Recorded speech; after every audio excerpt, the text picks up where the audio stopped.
For more, we're pleased to welcome in Matt Barnes, who was Kobe's friend and teammate for 2 seasons with the Lakers.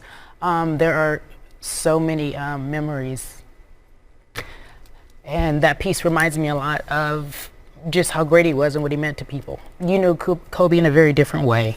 If you could tell me a little bit about what he did for your boys, because we know that he's that guy. This is hard. This one is hard.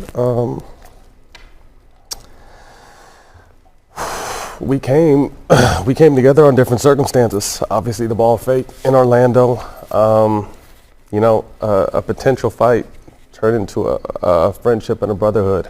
And he was the first person to call me free agency in 2010, and asked if I wanted to be a Laker. And I said, hell yeah, I've been a Laker fan my whole life. So from there, it wasn't so much about Kobe on the court. It was what we developed off the court. We were both going through some personal stuff at the time, and we hung out a lot, and we talked a lot about kids, about life, about what's next. And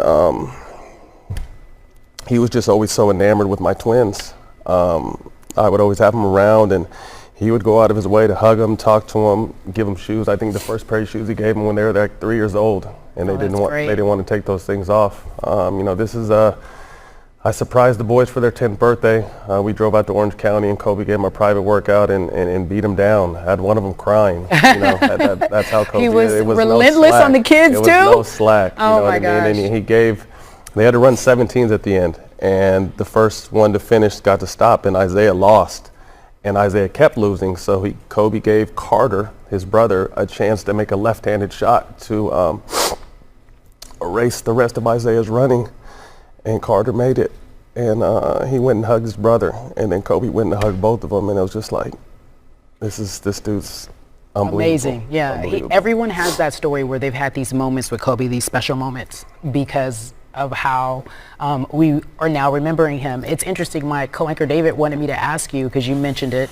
Let's go back to the flinch, because there was a time, especially in LA, you couldn't come to LA. That infamous, that fake where we thought you were going to try to hit Kobe and you didn't flinch.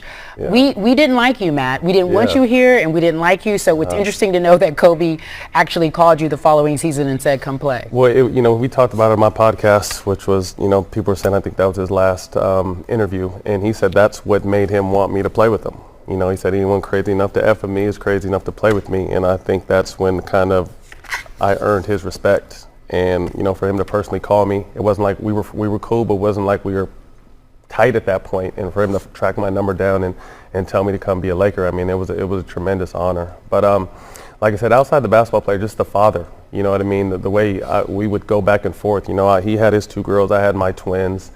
And then they got pregnant with Bianca, and I gave him a hard time, and he's just like, we're going to keep trying. And then when they got pregnant with Capri, I had Ashton on the way, so I was having my 3rd boy. He was having his 4th girl, and I sent him a text. He was mad at you. In big capital letters, he said, God has a 6th sense of humor, with a heart next to it. You know what I mean? But Gigi was his road dog, and he was so proud. When he's very passionate, and when he speaks about something he's passionate about, his tone change, his mannerisms change. And when he spoke about Gigi is holding this legacy down, like he really meant it. And for both of them to go down unexpectedly is really hard. It's really hard. I appreciate you sharing that story with us. Yeah, in the City of Angels, he's the biggest angel. In the City of Stars, he's the biggest star. So he and Gigi will definitely be missed. And condolences to the Bryant family and Vanessa and the rest of the girls. And 7 others that were lost also in that helicopter crash. Matt Barnes, former teammate of Kobe Bryant, sharing that story with us. David, I'll send it back to you. Thanks, guys. I could have listened to that conversation for a long time. Matt Barnes sharing some of his inner thoughts about his friend Kobe Bryant. As you see the memorial there in downtown Los Angeles outside Staples Center for Kobe Bryant, who died 2 days ago.